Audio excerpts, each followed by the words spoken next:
दोस्तों मैं अनिल आज आपको कहानी सुनाऊंगा रसोई घर का रहस्य। इस कहानी पर आपको भरोसा हो या न हो, लेकिन जिस तरह से कुछ तथ्य मिले उनसे तो भरोसा करना कठिन हो जाता है, भरोसा ना करना कठिन हो जाता है। हम इसी कहानी को आपको शुरुआत से समझाते हैं। साल 1971 में जो घटना घटी उसकी बताते हैं। दक्षिण स्पेन में एक कोरडाबा नामक शहर है। इसी शहर में से जुड़ा बेलमेज गांव है। इस गांव में एक बूढ़ी स्पेनिश महिला अपनी पोती के साथ किराए के मकान में रहा करती थी। उनके पुत्र और पुत्र वधू का देहांत एक सड़क हादसे में हो गया था। इस डरावनी कहानी में कोई ना कोई हादसा जरूर होता है। इसी प्रकार इस कहानी में भी आप देखने को एक महिला रसोई घर में कुछ खाने का सामान पका रही थी। अचानक उसकी पोती केन्या चीख पड़ी। बूढ़ी औरत की निगाह उस तरफ गई जहाँ केन्या चीख रही थी। तभी देखते ही देखते उसके मुंह से भी चीख निकल गई। उसने देखा रसोई घर के फर्श से सफ़ेद रंग की टाइल्स पर एक भयानक काला साया दिखाई दे रहा था। बुजुर्ग महिला ने थोड़ी हिम्मत कर फर्श पर पोछा लगाकर उस काले साये को मिटाने की कोशिश की, लेकिन टाइल्स के साफ होते ही वह उस भूत का काला साया फिर से चमकने लगा। इस बार सच में डरावनी कहानियाँ की सच्चाई उस बूढ़ी औरत को याद आने लगी, क्योंकि वह काला साया सच में एक भयानक चेहरा था। उसने मकान मालिक को पूरी बात बताई। मकान मालिक ने रसोई की टाइल्स को निकलवा कर वहाँ सादा सीमेंट का फर्श बनवा दिया। कुछ दिन ठीक ठाक निकल गए, लेकिन जिस तरह इतनी आसानी से किसी डरावनी कहानी का अंत नहीं होता, वह भयानक डरावना चेहरा फिर से दिखाई देने लगा। यह खबर आग की तरह दूर दूर तक फैल गई। जब पुरातत्व विभाग तक यह बात गई तो उनकी एक टीम ने आकर रसोई की खुदाई करवाई। खुदाई में उन्हें काफ़ी पुराने मंदिर के अवशेष मिले। रसोई के फर्श को फिर से बनवाया गया, लेकिन अब और ज़्यादा भयानक चेहरे रसोई के चारों कोनों में दिखाई देने लगे। ये भूतिया साया अब और भी ज़्यादा भयानक दिखाई देने लगे। यह आकृतियाँ कभी जोर से हंसती तो कभी ज़ोर ज़ोर से रोने लगती। मकान मालिक पर विश्वास हो चुका था। उसने एक तांत्रिक को बुलाया। उसने अपनी तंत्र विद्या से पता लगाया कि यहाँ कभी एक पुराना मंदिर था जहाँ पुजारी मिलकर हवन किया करते थे। एक दिन ऐसे ही हवन करते हुए बहुत बड़ा भूकंप आया, जिसमें लगभग 40 से ज़्यादा पुजारी मंदिर समेत दब गए। तभी से उनकी आत्मा मदद के लिए चीखती। इन्हीं के चेहरे मुक्ति पाने के लिए इंसानों को देखकर उनसे मुक्ति दिलानों को कहते हैं। यही रसोई घर का सच है। तांत्रिक ने फर्श पर पवित्र जल छिड़क दिया। उसके बाद इस डरावनी कहानी के सभी भयानक चेहरे कभी दिखाई नहीं दिए। शायद उन्हें मुक्ति मिल गई है।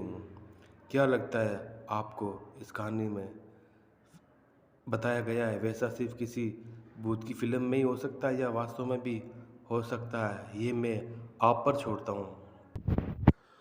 भारत में बच्चे आमतौर पर अपने माता पिता के साथ ही सोते जब तक वे 10-12 साल के नहीं हो जाते। लेकिन जब हम नए घर में गए तो मेरे पापा ने फैसला किया कि नए घर में मैं और मेरी बहन एक नए कमरे में सोएंगे। हम इस नई व्यवस्था से इतने खुश नहीं थे, लेकिन हम अपने माता पिता के खिलाफ नहीं जा सकते, सो हम मान गए।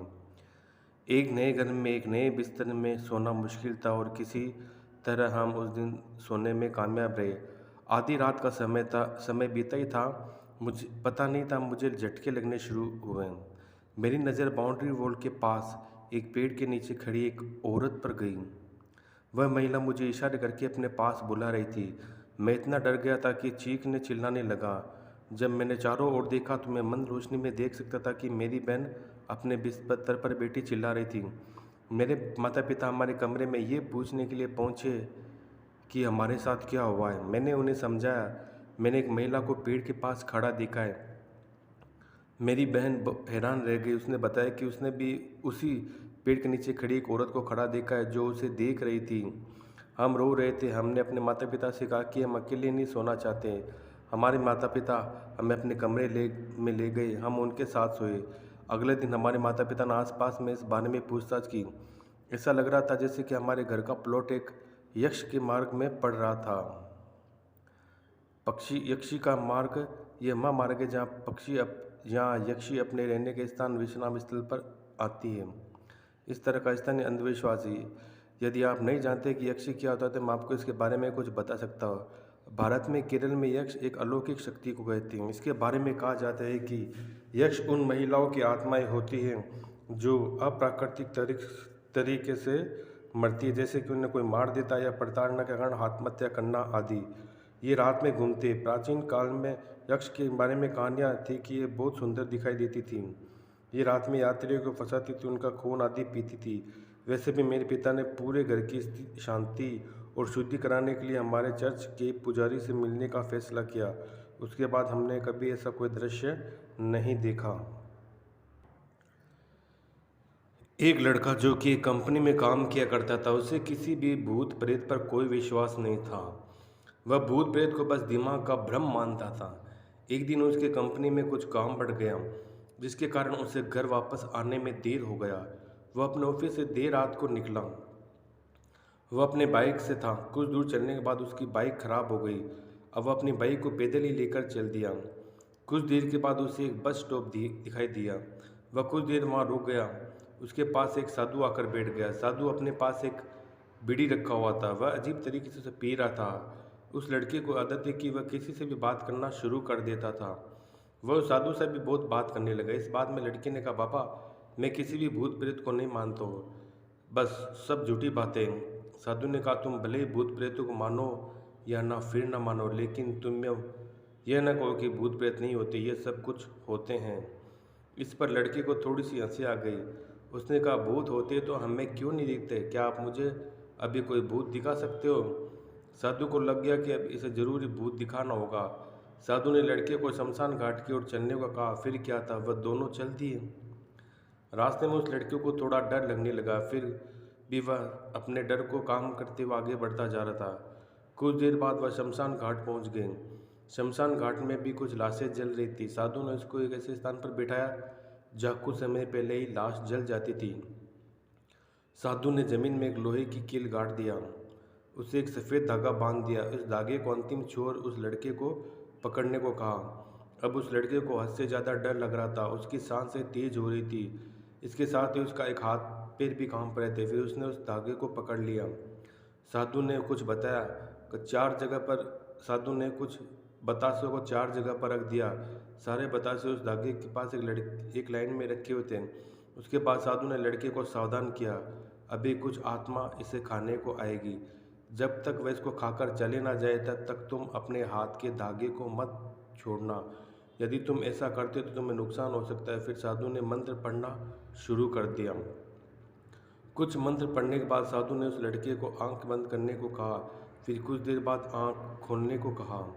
जब उस लड़के ने आंखें खोला तो जो देख रहा था उसे उसके ऊपर विश्वास नहीं हो रहा था। वास्तव में वहाँ 4 आत्मा थी जो कि बतासे को खा रही थी। लेकिन जब उसने यह देखा तो उसके पड़ोस में रहने वाले व्यक्ति की आत्मा भी वहाँ है, जो कि कुछ दिन पहले ही मर गए थे। तो उसके हाथ में से धागा छूट गया। अब वहाँ पर वह साधु नहीं था। वह लड़का तेजी से शमशान घाट से अपने घर की ओर भागने लगा। जब वह अपने घर की ओर जा रहा था तो उसे पीछे से कोई उसका नाम लेकर बुला रहा था। उसके पीछे से कई तरह की आवाज़ आ रही थी। उस लड़के ने पीछे मुड़कर नहीं देखा। अपने घर जाने के बाद उसने ये सब बातें अपने माता पिता को बताया। फिर वह अपने कमरे में सो गया। अगले दिन उसकी आंख उसी शमशान घाट में खुली, उसी स्थान पर जहाँ पर उसने आत्मा को देखा हुआ था। इसके बाद वह दिमागी तौर पर बीमार रहने लगा।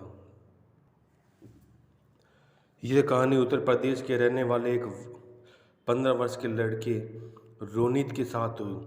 इस सच्ची घटना पर आधारित है। एक शाम रोनित अपनी ट्यूशन क्लास खत्म करके बस स्टॉप पर बैठा बस का इंतज़ार कर रहा था अपने घर जाने के लिए। तभी उसने देखा वहीं एक बूढ़ी औरत बैठी रो रही थी। रोनित को ये देख बहुत बुरा लग रहा था। उसने इंसानियत की खातिर उस बूढ़ी औरत को पानी ऑफर किया। उस औरत ने अचानक ही रोना बंद कर दिया। उसने रोनित की तरफ बहुत ही डरावने तरीके से देखा और पूछने लगी,